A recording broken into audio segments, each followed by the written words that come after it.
Oi pessoal, estamos aqui no nosso curso de redes 2.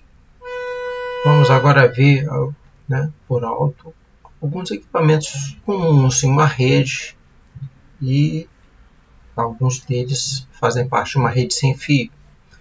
Então nessa nossa página 1 do nosso documento, nós temos aqui a internet, tem um equipamento chamado router, temos outro equipamento chamado firewall, external firewall, e temos aí um backbone switch que distribui para vários, está ligado a vários outros equipamentos, servidores, outros switch que aqui vai para telefone, câmeras IP, fax, computadores, impressoras, e também está ligado a um roteador sem fio ou um access point, como também chamam, que transmite para alguns computadores aí sem fio. Nosso curso de rede sem fio, a gente vai dar um foco maior nessa parte dos equipamentos da transmissão sem fio, mas é interessante a gente entender todos esses outros equipamentos. O roteador, ele faz a transmissão, a comunicação entre redes diferentes, entre meios físicos diferentes. Digamos, eu conecto a minha internet e daqui a pouco vai para a fibra ótica. Ou vai para aquele cabo antigo de TV a cabo, se eu tivesse um Virtu. Ou outras coisas, tem vários tipos de roteadores diferentes. O firewall é um equipamento destinado a filtrar os pacotes e verificar, bloquear ameaças externas, controlar acesso a determinadas coisas da internet, como sites pornô, etc. Controlar também vários outros ataques, serviços de DDoS. O firewall tem uma importância em proteger a sua rede. O switch, tanto o backbone quanto o switch, o backbone seria o switch maior. Backbone é espinha dorsal. Seria, antigamente a gente, seria o equipamento que distribuiria para todos que da minha subrede, da minha corporação, a informação. Então tem várias e várias saídas aí. E os switches menores, digamos, seriam numa sala, em um andar, onde distribuiria para os equipamentos já localizados mais perto. Seria o papel desse switch ali que fica à esquerda para baixo. E equivalente a esse switch, eu teria o wireless router, ou um equipamento onde eu transmito não por cabo, mas por sem fio, para vários computadores ou celulares, etc. Que se poderia se comunicar com a minha rede. Então, mais ou menos esse é o desenho genérico de uma rede. Aí nós vemos que o Wi-Fi tem aí um papel interessante pela mobilidade e pela flexibilidade. Uma das referências foi esse site da Imperius aí. Então, nós temos aí uns 5 dispositivos básicos na rede. Eu tenho um adaptador de rede, eu tenho switch da rede, eu tenho roteador da rede, eu tenho firewall da rede, eu tenho ponto de acesso, ponto de acesso Wi-Fi, e eu tenho as antenas de Wi-Fi. São dispositivos ali que a gente vai olhar rapidamente aí nesse documento. Vamos agora, tirando a antena,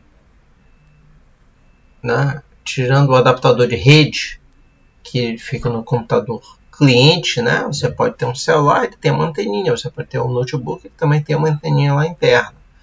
Então esses outros, todos os equipamentos switch, tudo tal, podem ser juntos num único equipamento. Se você tem lá sua residência, então você tem um equipamento todos em um aí, com exceção do receptor, do aparelho que vai se conectar a esse equipamento único da rede. São equipamentos mais simples para redes domésticas. Página 2. Vamos falar primeiro do adaptador de rede. Então, qualquer dispositivo que se conecte ao Wi-Fi, ele vai ter lá uma anteninha. Notebook, desktop, impressora. Existem impressoras Wi-Fi. smartphones, todos vão ter uma anteninha, pode ser interno ou não, você pode ver ou não, mas eles têm uma antena para se comunicar com o access point do Wi-Fi, né, com o centralizador do Wi-Fi ali daquele cômodo, daquela casa.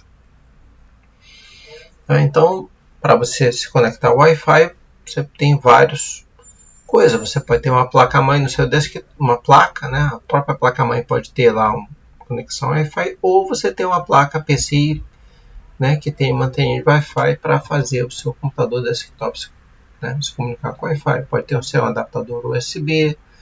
A gente chama de estação qualquer equipamento que se conecta ao serviço de Wi-Fi.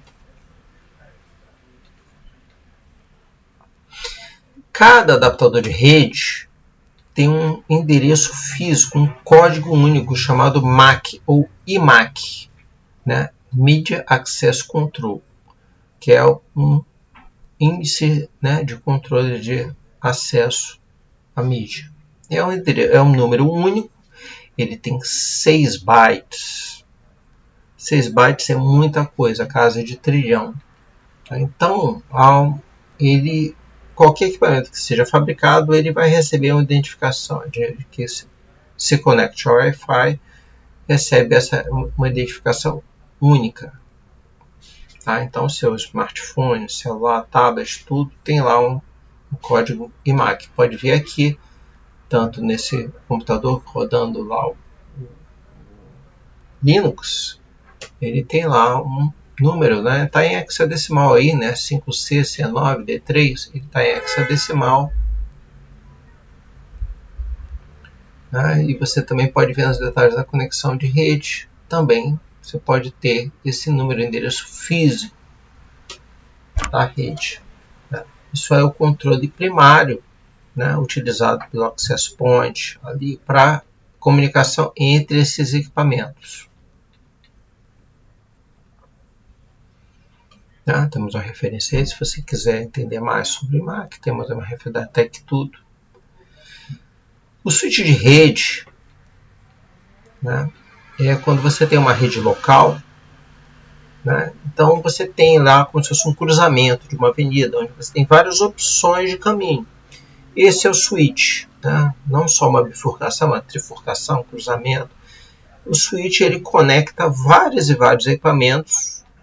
E como é que ele se conecta para fora desse equipamento? Por meio de um caminho único.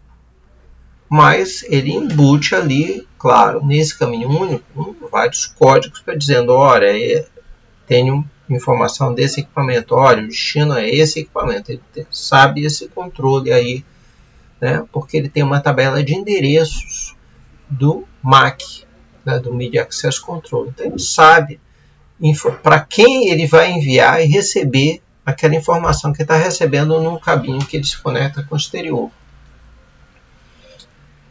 Então ele tem a chamada uma tabela de endereços de MAC ali para controlar isso.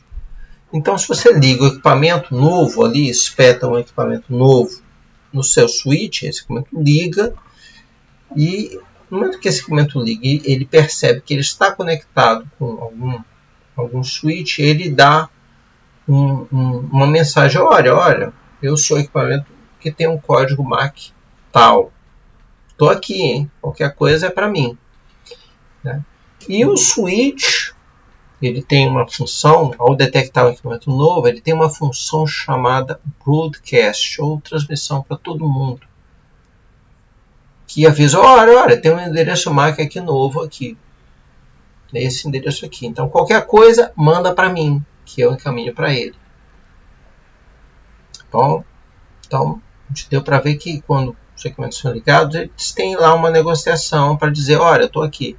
Tá? Estamos no final da página 3 aqui. Vamos para a página 4 do nosso documento. Aqui é uma figura mostrando a tabela de endereços ali, né, do switch. Olha a quantidade de portas que esse switch tem aí. Eu não vou contar não, mas pelo menos deve ter umas 30 portas ou 40 portas aí, né, de comunicação com os equipamentos periféricos, e tem uma porta ou duas de comunicação para o roteador que vai lá se comunicar com outras coisas, com outras redes, internet, etc, etc. Tá? Então o switch ele é destinado realmente a abrir e atender de repente um andar ou alguma coisa na sua organização, né? Fazer a comunicação por exterior, né? Aqui na figura 5 do router. Tá? Então ele tem esse controle que ele controla lá os MAC address e sabe para quem ele vai enviar ou receber informação. Já o roteador de rede, ele conecta, né, os dispositivos com outras redes, né, chamado portões de caminhos. Né. A internet é formada por diversos roteadores. A diferença, aí uma das diferenças é que o roteador ele já trabalha com endereço IP de origem e destino. Ele já sabe o endereço de origem e destino final daquela comunicação, porque ele pega a parte grande da internet.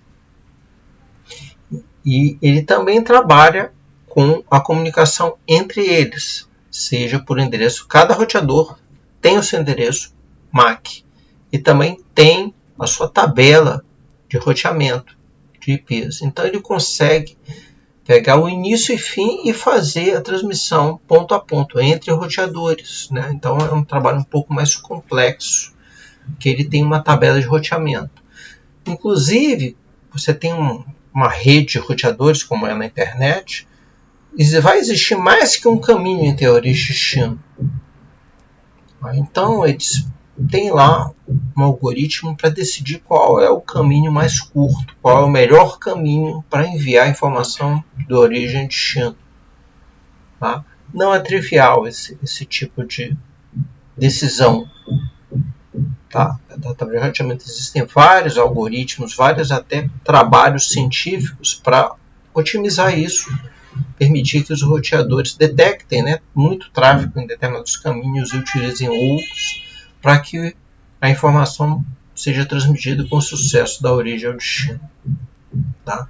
Então, ele mantém uma tabela de roteamento que é dinâmica, ela é atualizada a cada momento. Os roteadores conversam entre si para fazer o balanço do tráfego entre eles, para que eles consigam atender com sucesso, com rapidez, todo o serviço de transmissão e entrega de informação. Vamos agora à página 5. Temos aqui uma figura com vários roteadores, switches, né, mostrando ali, né, várias redes conectadas pelo roteador que está no meio, com vários switches, vários roteamentos aí. Então são diversos equipamentos. Como no documento anterior, né, que eu já apresentei para vocês, vários documentos, fabricantes diferentes, usando tecnologias diferentes, fibra ótica, cabo Ethernet, Wi-Fi, tudo. Todos eles estão conversando e entregando com sucesso, no caso aqui, os e-mails, de um ponto a outro, entre as várias redes ali, pode ter até internet no meio, funcionando.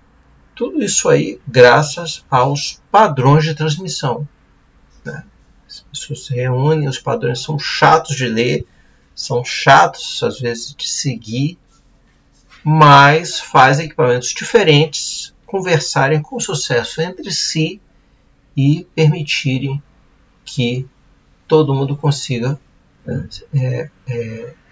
se comunicar com sucesso. Mesmo equipamentos diferentes. Você pode ter um Apple com uma marca de roteador e está aqui recebendo no celular, rodando Android, e todo mundo conversa. Esse é o ganho principal do padrão. Vários equipamentos entre si e, claro, barateamento dos equipamentos que seguem o padrão. Eles concorrem para vender lá, para atender o padrão com sucesso, etc. Okay. No acesso doméstico, né, você tem um provedor de serviço de internet chamado ISP, Internet Service Provider. Então, normalmente, quando você contrata a internet, eles te dão um equipamentozinho ali, já com Wi-Fi.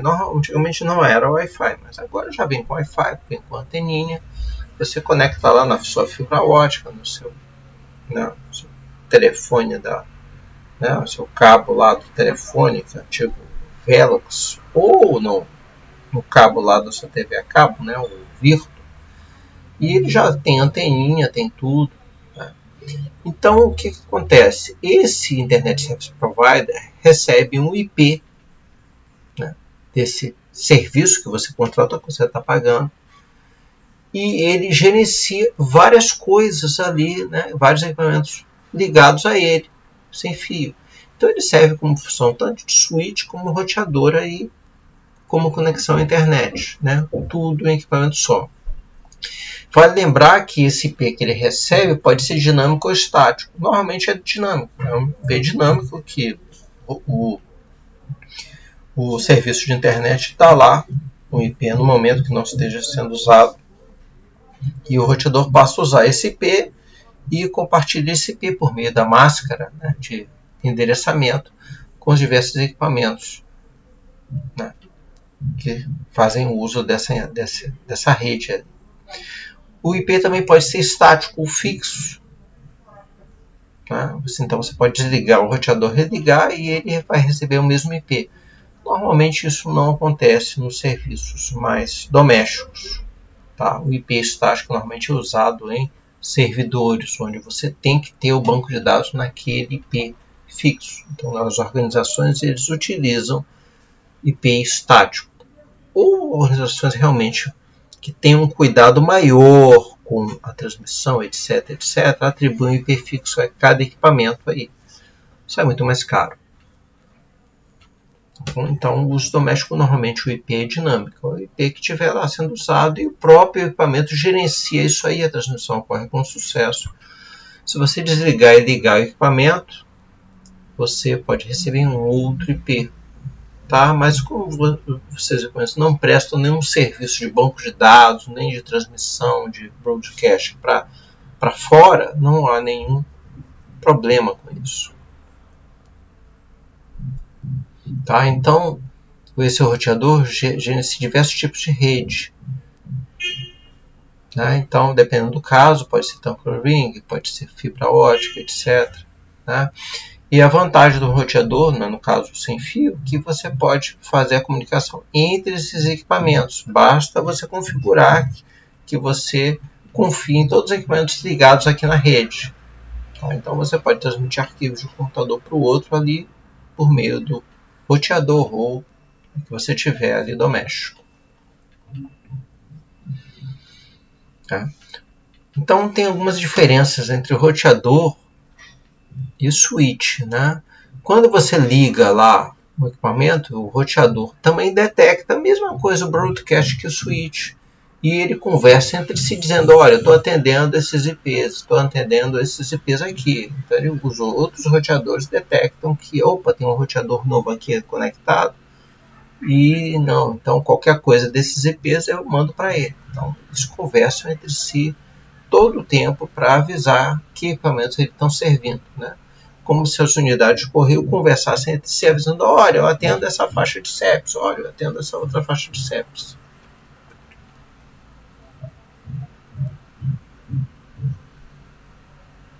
Firewall da rede, né? Ele é um equipamento destinado a filtrar os IPs, tanto o acesso para fora, eu estou numa organização e eu bloqueio acessos a sites pornô, a deep web, outras coisas estranhas, né? Até mesmo, já trabalhei em alguns lugares que o acesso a e-mails era bloqueado, redes sociais, né? Isso depende da filosofia da empresa. Tinha empresa que achava que tinha que bloquear o e-mail. Né? Criei até uma polêmica lá, reclamei por quê? Porque eu fazia doutorado e o meu e-mail era utilizado para conversar com os professores, né? Para os professores mandarem um trabalho, para eu devolver um trabalho, tirar dúvida. E eu não conseguia no trabalho nem responder, nem olhar algum e-mail. Né? Só funcionava de meio-dia até 1h, no horário do almoço, o e-mail. E era chato, porque eu tinha que almoçar também, almoçava correndo, voltava e eu conseguia em 20 minutos responder alguns e-mails. E-mail não é uma coisa que você fica olhando todo tempo, divertida, maravilhosa, você trocando vários e-mails, curtindo coisas que nem as redes sociais, né? Reclamei, mas não tive sucesso, continuou bloqueado ali o e-mail. As redes sociais eu até entendo, a pessoa bloquear, porque se você não está no trabalho, você vai ficar curtindo coisa, olhando vídeo dos outros, né? Olhando vídeo, o cara batendo foto da comida dele. Olha, eu vou comer esse prato aí, ninguém interessa a ninguém, mas, né, eu até entendo ser bloqueado o e-mail. Mas isso é uma função do firewall, esse bloqueio aí de acesso externo. Outra função do firewall é bloquear o acesso, né, o envio externo de informações ou solicitações de serviço. Ele bloqueia algumas coisas, né, que não estão sendo desejadas, como por exemplo DDoS, uma requisição maciça de várias coisas, ele começa a bloquear, né, o DDoS. Ele verifica que é uma coisa repetida e começa a bloquear. Ou testes de portas ali. Então, o firewall ele tem lá um algoritmo destinado a proteger a rede, né, de acesso indevido às coisas. Tá? Muito utilizado ali nas empresas, e até o roteador que a gente contrata ali, roteador doméstico, ele tem algumas coisinhas de firewall aí. Você pode programar, só espetar lá, né, o cabo Ethernet lá nele, acessar um determinado IP que você abre o navegador e consegue lá verificar, fazer algumas coisas ali de segurança. Tá, então aqui é o desenho do página 7, estamos. Desenho da internet, do firewall, que ele filtra a informação. Para que não tenha, imagine, o cara consegue imprimir numa impressora sua local. Complicado, né? Então ele bloqueia várias coisas. Tá, então você pode até ter dois firewalls, né? Um para proteger a parte importante e você tem um firewall externo. Aqui, o que é importante aqui que eu poderia dizer que é importante? Poxa, se você pode ter uma empresa financeira, a parte importante fica desse lado, né? Se você tem uma empresa, né, de venda de equipamento tipo a IBM, tipo a Dell, a parte importante ali é o que? São as suas propostas de venda, seu estoque, né, que você quer, né, colocar para vender, etc. Né? O que é uma data ordinária? São coisas ali, mas, né, que não tem tanta importância para serem vitais. Provavelmente, a seu ordinary data, que são as informações aí do meio, todos podem acessar, ler, né, política de treinamento, né, horário dos funcionários. Né? Já esse outro firewall, já um grupo menor de funcionários vai ter acesso. Né? Então, você ter dois firewalls, você consegue proteger mais a informação importante aí. Então, você pode definir regras de bloqueio, né, por endereço IP, né, por TCP, você pode definir regras para bloquear os UDPs, o cara vai assistir Netflix, ou ele recebe coisas estranhas, né, via UDP, e o firewall vai descartando essas coisas aí. Não deixa essa informação chegar ao final. O bloqueio Netflix, você começa a assistir Netflix no trabalho, vai tornar a rede mais lenta. Tá? Então, algumas diferenças aí, né, de como são conectados ali o firewall. No caso aí,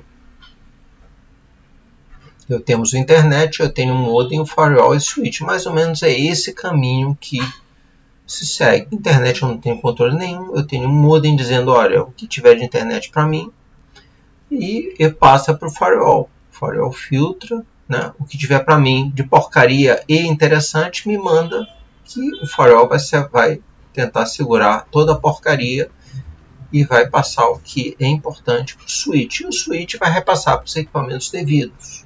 Mais ou menos é essa sequência de equipamentos que a gente tem aí uma rede de tamanho médio. Existem algumas diferenças de roteadores switch. Vocês já devem ter começado a perceber que o roteador, o roteador ele é uma conexão mais heterogênea. Né? Eu mando e repasso para outras coisas. No caso aqui eu tenho um roteador mais doméstico, que ele recebe o sinal, né, nessa porta e pode distribuir para 4 portas padrão internet ou para uma quantidade lá até 16 ou 32 equipamentos sem fio. Isso é um roteador doméstico. Já o switch ele recebe a informação em uma porta e pode distribuir para 10, 32, 48 até 64 equipamentos cabeados, né? Tudo via internet. Ou seja, o switch é a cascata. E existem roteadores também que são parecidos com esse modelo, mas fazem um serviço mais complexo, que é olhar a origem e destino, endereço IP. Fazem lá a distribuição para que canal é aquele endereço. Então, o switch normalmente é um equipamento mais simples que olha só o equipamento final, o MAC address. Já o roteador, ele olha não só o equipamento que está ligado, os diversos equipamentos que estão ligados a ele, mas ele olha o endereço final. Tá? E os roteadores conversam entre si para ter a tabela de roteamento atualizada de forma a ele saber o destino final daquela transmissão. Bom, então o switch normalmente é o equipamento que tem apesar de ter N saídas, como aqui fala, ele tem uma complexidade de endereçamento mais simples ali do que o roteador. O roteador tem uma complexidade maior porque ele lida lá no meio da transmissão. Ele conversa entre roteadores e a transmissão vai passar por N roteadores até chegar ao destino. É como se fosse uma central de distribuição. E o switch é como se fosse um carteiro que vai entregar diversas correspondências diferentes naquela rua, apesar de ser um grande número de endereços diferentes, todos na mesma rua. Tá bom? Então essas são as diferenças, né? Para a gente não confundir aqui com um roteador doméstico, que ele acaba fazendo todo o serviço além, né, do switch e do roteador ali, pelo roteador mais simples. Então nós temos mais ou menos isso aqui: internet, router, firewall e o switch. Aqui. Olhando um pouquinho para a parte do Wi-Fi, eu tenho um ponto de acesso ou access point, ou estação base, que é onde acaba a rede cabeada e começa o nosso Wi-Fi.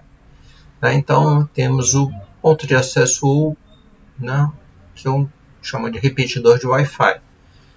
Então acaba o cabo e começa a transmissão sem fio. A gente pode confundir ali que na rede doméstica ele é tudo, ele é roteador, isso, mas a gente chama de ponto de acesso. Você, numa empresa, você vai ter apenas o repetidor sem fio ali em algum lugar ali de cada andar, ou um ou dois até. Outro detalhe aí são as antenas, as antenas que são utilizadas aqui, para receber e transmitir as ondas eletromagnéticas, têm determinadas características. Uma característica é a diretividade, ou seja, a direção onde se concentram as transmissões recebidas e transmitidas. Estamos na página, só para a gente se situar, a página 9. Então, existe antena do tipo isotrópico, que recebe e transmite por igual em todas as direções. A teoria é bonita, mas não existe essa antena, que transmite de forma homogênea em todas as direções. O Sol, a gente pode dizer, ele manda luz em todas as direções, legal. Mas não existe essa antena, esse modelo de antena. Existe a antena omnidirecional, que transmite em todas as direções, mas com mais intensidade em determinadas direções. Esse é o modelo comum que a gente tem de antena ali, que ela em pé ela transmite com mais eficiência na transmissão horizontal. Temos a antena direcional, que praticamente concentra toda a energia em determinada direção. Isso é utilizado para comunicação entre prédios, né, ou entre pontos, né. Provavelmente você precisa de duas, uma para transmitir de um lado e outra voltada, né, uma apontando para a outra. Permite um alcance bom, muito utilizado na área rural. Ali, né. Então você tem pelo menos um par de antenas direcionais para conseguir uma transmissão com sucesso ali. Existe a antena setorial, que é muito parecida com essa omnidirecional, que ela consegue ali ter o meio termo, né? Ela transmite com mais intensidade a uma direção, mas até que ela tem alguma transmissão, né, próxima ali. Não é muito praticamente substituída por essa omnidirecional. Tá? Pode ser que em certos casos o seu cliente exija isso. Tá bom? Então a gente viu aí os equipamentos, né? Opa, tem mais um detalhe que é o ganho na recepção do sinal. Um detalhe importante que eu estava esquecendo aqui nessa última página, página 11, que o tipo de antena ela consegue receber melhor e transmitir melhor pela sua própria característica. Não só exatamente o ganho, né, o tamanho da antena vai dizer isso. É claro, quanto maior a antena, maior o ganho. Né? Então, é medido em dBi. Então, eu tenho uma antena de 2 dBi, eu posso ter uma antena de 10 dBi, 9 dBi. Então, se eu aumentar em 3 dBi, eu dobro, né, o sinal. Se eu aumentar em 10 dBi, eu multiplico por 10. Se eu aumentar em 20 dBi, eu multiplico por 100. Então, o ganho não é linear. Né? Então, você pode botar, você tem uma transmissão ruim, você pode trocar a antena, se você tiver aquele plugin, né, SMA, você pode trocar para colocar uma antena com mais dBi, pesquisa, né, olha que aquela antena é 4 dBi, 2 ou 4 dBi, normalmente que vem no equipamento original, se você tiver sorte, se você tiver, né, o Vivo Fibra agora manda uma caixa que tem uma antena interna, né, eu não sei porquê, uma caixa de metal com uma antena interna tem mais eficiência que uma antena externa ali. Mas, por enquanto, não deu problema aqui em casa, né, de transmissão. Mas eu preferia ter uma antena externa que eu trocava, botava uma antena de mais dBi e eu conseguia ter um sinal melhor. Mas, como não está dando problema, eu não mexo nisso. Não vou mexer enquanto não está dando problema. Tá bom? Mas você pode, né, se for possível, tiver o plug, você pode trocar a antena, colocar uma antena com mais dBi e você resolve de forma relativamente barata, vai gastar uns R$50 e vai ter uma transmissão melhor. Outro ponto também é que você pode usar um cabo extensor chamado cabo SMA, né, para que você conecta, se você tiver o plug, conectar o seu equipamento e botar a antena em um local melhor, mais alto, né, no corredor, você consiga otimizar a distribuição do seu sinal no local que você deseja. Tá? Então, se você tiver o plug, você consegue também ter essa opção. Além de botar uma antena melhor, você pode colocar a antena um pouco distante do seu aparelho. Vale lembrar o seguinte, quanto maior o cabo, mais interferência pode existir sobre esse cabo. Tá bom? Então, você pode botar lá 1 metro, 2, mas não acha que não, né? Não é qualquer cabo que vai conseguir, né, levar o sinal com qualidade 10, 20 metros. Então, pesquise direitinho antes de usar o cabo, né, para fazer uma extensão e reposicionar a antena do seu aparelho em outro lugar. Já tive sucesso com isso, quando eu tinha aparelhos com antena, troquei antena, coloquei extensão, funcionou bem, mas tem que haver um pequeno estudo sobre isso. Bom, então com esse, né, acabamos de ver aqui os equipamentos mais comuns na rede e onde se encaixa a rede sem fio nos equipamentos. Tá bom, gente? Tá, então, né, qualquer dúvida, a gente conversa ali quando a gente tiver a oportunidade. E vamos aí, gente. Muito obrigado. Tchau, tchau.